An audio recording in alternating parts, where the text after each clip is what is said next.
Good afternoon everyone, welcome back to my online EVS class. First of all हम अपने chapter 6 जो मैंने आपको स्टार्ट कराया था रिप्रोडक्शन इन प्लांट्स, इसका हम एक शॉर्ट रिवीजन कर लेते हैं। मैंने आपको पढ़ाया था कि रिप्रोडक्शन किसे बोलते हैं, वो प्रोसेस जिसमें living thing new living things को प्रोड्यूस करते हैं। सेम काइंड के से हम बोलते हैं रिप्रोडक्शन। रिप्रोडक्शन होता है हमारा थ्रू सीड्स, और कुछ नॉन फ्लावरिंग प्लांट्स होते हैं उसमें थ्रू स्पोर्ट्स होता है, और जो कुछ में होता है रिप्रोडक्शन प्लांट्स के दूसरे पार्ट से, जैसे कि रूट, स्टेम और लीफ से। इसके बाद मैंने आपको पढ़ाया था एक सीड के पार्ट, एक सीड के 3 पार्ट्स होते हैं, सीड कोट, कोटिलेडन्स, इन्हें हम सीड लीव्स भी बोलते हैं। इसमें बेबी प्लांट के लिए फूड स्टोर रहता है, और एम्ब्रियो जो एक बेबी प्लांट होता है जो फेवरेबल कंडीशन मिलने पर एक सीडलिंग बन जाता है। इसके बाद मैंने आपको पढ़ाया था जर्मिनेशन ऑफ सीड। सीड का जर्मिनेशन किसे बोलते हैं, वो प्रोसेस जिसमें एक सीड से एक बेबी प्लांट ग्रो करता है, उसे हम बोलते हैं जर्मिनेशन। जर्मिनेशन के लिए सीड को चाहिए होता है, इसको जो नेसेसरी कंडीशन है वो है एयर, वाटर और सूटेबल टेम्परेचर चाहिए, तभी एक सीड जर्मिनेट करता है, उससे एक बेबी प्लांट निकल कर आता है। आपका टॉपिक 3 बीन एक्सपेरिमेंट। ये एक एक्सपेरिमेंट के थ्रू शो किया गया है necessary conditions for germination. 3 mature and dried bean seeds are tied to a glass slide. 3 mature मतलब पूरे अच्छे से पके, ड्राइड सूखे बीन सीड्स लिए जाते हैं, उनको एक ग्लास स्लाइड से टाई कर दिया जाता है इस तरीके से जैसे पिक्चर में शो किया गया है। The slide is kept in a beaker having water in the way as shown in the figure. इस स्लाइड को रख दिया जाता है बीकर में जिसके अंदर पानी हो, इस तरीके से रख दिया जाता है जैसे कि आपको ये बीकर दे रखा है, इसमें फिगर में शो किया गया है, इस तरीके से रख दिया जाता है। The whole setup is left at moderate temperature. अब पूरे सेटअप को एक मॉडरेट टेम्परेचर कौन सा चाहिए, 25 से 35 सेंटीग्रेड के बीच में रख दिया जाता है। After a few days only the middle seed germinates. कुछ दिन बाद सिर्फ मिडिल सीड जो है, बीच का सीड ही जर्मिनेट करता है। Because it gets both air and water, क्योंकि इसको दोनों ही चीज़ें मिली हैं, एयर और वाटर दोनों। देखिए जो लास्ट वाला था वो तो सिर्फ पानी पानी मिल रहा था उसे, और जो सबसे ऊपर उसको सिर्फ हवा हवा मिल रही थी।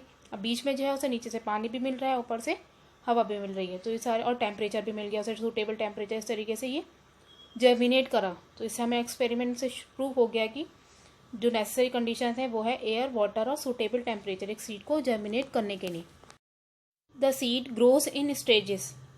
जो सीड होता है बीज, वो स्टेजेस में निकल कर आता है। First of all the root appears coming out of the soft moist seed coat. सबसे पहले जो हमें अपियर होता है, जो नजर आती है, वो रूट जड़ निकल कर आती है, जो सीड कोट के जो मॉइस्ट हो जाता है, मुलायम सीड कोट, उससे बाहर निकलती हुई नजर आती है। This is followed by shoot. फिर इसके बाद क्या निकल कर आती है, शूट, ऊपर का पार्ट निकल कर आता है जमीन को ऊपर। The root grows downward and the shoot grows upward towards sunlight. जो रूट होती है वो डाउनवर्ड यानी कि नीचे की तरफ, मिट्टी में नीचे की तरफ जाती है, निकलती है, और शूट जो होती है ऊपर की तरफ, सनलाइट की तरफ निकलती जाती है, बढ़ती जाती है। ग्रेजुअली ग्रीन लीव्स ग्रो, और ऐसे ही धीरे धीरे ग्रीन लीव्स ग्रो करती हैं। The leaves start making food for the new plants. और ये लीव्स जो होती हैं प्लांट के लिए फूड प्रिपेयर करना स्टार्ट कर देती हैं। The new plant at this stage is called seedling. अब जो न्यू प्लांट है इस स्टेज पर क्या कहलाता है, सीडलिंग। तो देखिए स्टेजेस में निकला, पहले रूट, फिर शूट, फिर लीव्स, इस तरीके से ये स्टेजेस में सीड जर्मिनेट करता है। As the green leaves grow bigger, जैसे जैसे ग्रीन लीव्स बड़ी होती जाती है, द सीड लीव्स श्रिंक। जो सीड लीव होती है यानी कॉटिलेडन, वो श्रिंक यानी सिकुड़ता जाता है। Their store of food has finished. जो उसमें स्टोर होता है फूड, वो फिनिश हो जाता है। अब ये फूड जो है स्टोर उसमें वो फिनिश हो चुका है। Green leaves have started making food for the plant. Green leaves ने प्लांट के लिए फूड बनाना स्टार्ट कर चुकी हैं, होती हैं इस टाइम पर। देखिए आपको ये पिक्चर में नजर आ रहा होगा, ये एक सीड है, इसके बाद इससे रूट निकली छोटी सी, फिर और जर्मिनेट करा और रूट निकली, ये पूरी ऐसी जड़ नीचे डाउनवर्ड फैलती गई, और इसके ऊपर से शूट अपवर्ड निकलती जाती है सनलाइट के साइड में। ये श्रिंक होता गया है जो सीड लीव है, और लीव बड़ी होती गई। अब ये लीव्स ने फूड प्रिपेयर करना स्टार्ट कर दिया। तो ये एक ग्रोथ है बीन सीड की एक सीडलिंग में। सीडलिंग जो होता है छोटा पौधा बन जाता है।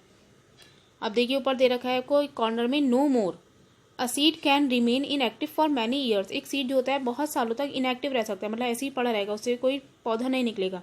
It will start germinating only when it gets the right condition required for germination. ये सिर्फ तभी जर्मिनेट करेगा जब इसे राइट कंडीशन मिलेंगी जो रिक्वायर्ड होती हैं जर्मिनेशन के लिए। मीन्स जब इसे पानी, हवा, सूटेबल टेम्परेचर, तभी ये जर्मिनेट करेगा, ये सब चीज़ें मिलेंगी। अदरवाइज ये ऐसे ही काफ़ी सालों तक ऐसे ही इनएक्टिव रहेगा अगर हम इसे रख देंगे ऐसे ही। तो अब ये आपका हो गया है growth of a bean seed into a seedling. अब नेक्स्ट टॉपिक है आपका डिस्पर्सल ऑफ सीड। डिस्पर्सल बोलते हैं बिखराव, स्कैटरिंग यानी कि फैलाव, एक तो बीज का फैलाव कैसे होता है?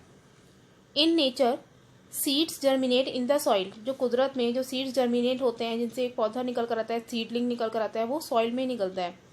Once the seed are fully form they must find a place to germinate. जब एक सीड पूरी तरीके से फॉर्म हो जाता है, बन जाता है, तो वो एक प्लेस ढूंढता है, जगह ढूंढता है जर्मिनेट करने के लिए।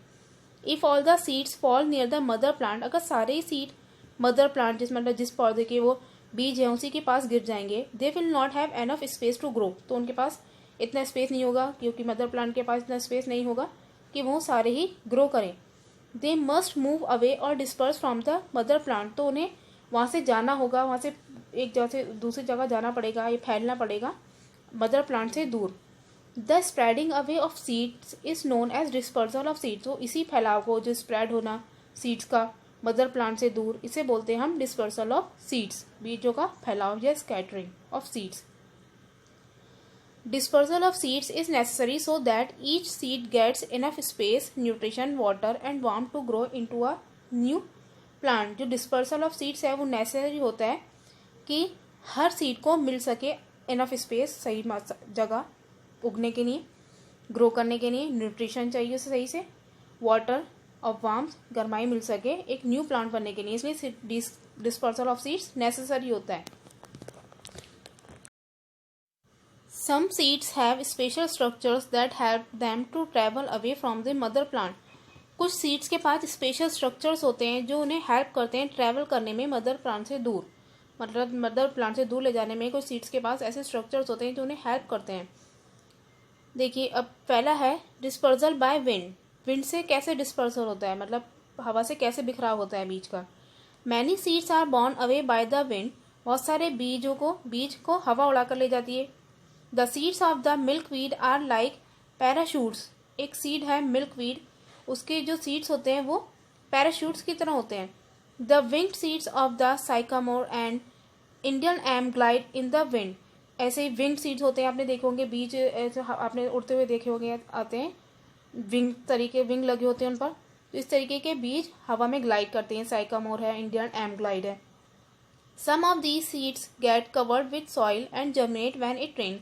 तो ये कुछ सीड जब ये गिर जाते हैं तो सॉइल से कवर हो जाते हैं, और जब इन्हें नेसेसरी कंडीशन मिलती हैं, बारिश वगैरह होती है, तो ये जर्मिनेट करना स्टार्ट कर जाते हैं। नेक्स्ट है आपका डिस्पर्सल बाय एनिमल्स। एनिमल्स कैसे डिस्पर्स करते हैं? Animal disperse plants seeds and fruits in two ways. Animal disperse करते हैं प्लांट्स के सीड्स और फ्रूट दो तरीके से। The hooked spines of certain seeds struck to the feathers of birds and hair on animals and reach far away places where they germinate. कुछ seeds होते हैं उनमें हुक लगे होते हैं, तो वो ऐसा होता है कि ये बर्ड के फैदर से चिपक गए या एनिमल के हेयर से चिपक गए। अब वो कहीं गए तो वहाँ से उनके ऊपर से वो गिर गए, तो वहाँ पर वो सॉइल में दब गए और वहाँ पर उससे जर्मिनेट कर सकते हैं इस तरीके से। एक तो ये हो गया। मैनी काइंड्स ऑफ फ्रूट्स, जैसे कि बहुत तरीके के fruits like cherry, apple, blackberry etcetera are eaten by birds. तो इन सबको बर्ड्स खाती हैं। And other animals like squirrels and mice, और बहुत सारे जानवर जैसे कि स्क्वेरल और माइस भी खाते हैं। These animals often take the seed to far away places। तो ये एनिमल्स क्या करते हैं, जैसे फल उठाया और ले गए दूसरी जगह खाया, और वहाँ से सीड वहाँ गिर गए तो वहाँ पर वो जर्मिनेट कर गए। तो इस तरीके से दूर डिस्पर्स हो गई है एनिमल्स के थ्रू। People also help in spreading seeds far away from where they grow naturally. People भी हेल्प करते हैं स्प्रेड करने में seeds from far away from where they grow naturally, कि दूर ले जाने में जहाँ पर वो नेचुरली ग्रो करें। नेक्स्ट है आपका डिस्पर्सल बाय वाटर। वाटर के थ्रू कैसे डिस्पर्सल होता है? Seeds of plants that grow in और near water are carried by water to different places. Seeds जो ग्रो करते हैं वाटर में और या पानी के पास, तो वो वाटर के ही थ्रू एक जगह से दूसरी जगह चले जाते हैं। Water is very good medium for dispersal of seed. Water एक बहुत अच्छा मीडियम है सीड्स के डिस्पर्सल का। Many kinds of seeds like water lily, coconut etcetera disperse by water. बहुत सारे प्लांट्स के सीड्स जैसे कि कोकोनट है, वाटर लिली है, ये वाटर के थ्रू ही डिस्पर्स होते हैं। एक लास्ट और दे रखा है आपका डिस्पर्सल बाय एक्सप्लोजन, मतलब फटकर dispersal. In some plants like the ladies finger the dried fruit explodes spreading the seeds away from the mother plant. जैसे कुछ प्लांट है, एक लेडीज फिंगर होती है भिंडी, जब वो सूख जाती है बहुत ज़्यादा तो वो एक्सप्लोड हो जाती है, फट जाती है, और उसके जो बीज है उसके अंदर तो वो दूर दूर फैल जाएंगे। इस तरीके से वो मदर प्लांट से दूर गिर जाते हैं और जब उन्हें नेसेसरी कंडीशन, सूटेबल कंडीशन मिलती है तो वहाँ पर वो जर्मिनेट करने लगते हैं। कोई पिक्चर में शो हो रहा है मिल्कवीड प्लांट है, इसके जो सीड्स हैं वो डिस्पर्सल करते हैं थ्रू विंड। ये है एनिमल्स के थ्रू डिस्पर्सल। और ये लास्ट में आपको पिक्चर में दिखाया गया है dispersal by water. Coconut plant disperse करता है वाटर के थ्रू। अब नेक्स्ट टॉपिक है आपका reproduction through other parts. Other parts जो हैं प्लांट के, उनसे कैसे रिप्रोडक्शन होता है। Non flowering plants do not produce seeds. Non flowering plants जो होते हैं जिनमें फूल नहीं आते हैं वो सीड्स प्रोड्यूस नहीं करते हैं। They produce spores. वो स्पोर्स प्रोड्यूस करते हैं। स्पोर्स क्या होती हैं, एक सेल्स होती हैं जो न्यू प्लांट में कन्वर्ट हो जाती हैं। Fungi, mosses and ferns are spore producing plants. Fungi, mosses और फर्न्स ये स्पोर प्रोड्यूसिंग प्लांट्स हैं। The spores are small and packed in small spore boxes.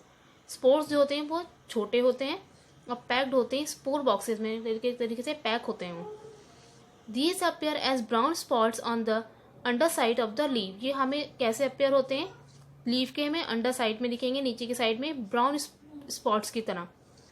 The spore boxes burst and scatter the ripe spores. जो spore boxes हैं वो burst हो जाते हैं, फट जाते हैं और स्कैटर हो जाते हैं, फैल जाते हैं।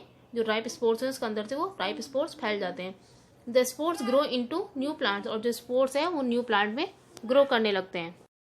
Okay, that's all for today. I hope आपको यहाँ तक सब समझ में आ गया हो। आप इसे अच्छे से स्टडी कीजिए। नेक्स्ट टॉपिक हम नेक्स्ट वीडियो में कवर करेंगे। Homework time. Just pause the video and note down the question which I have mention on the screen. Thank you and good bye.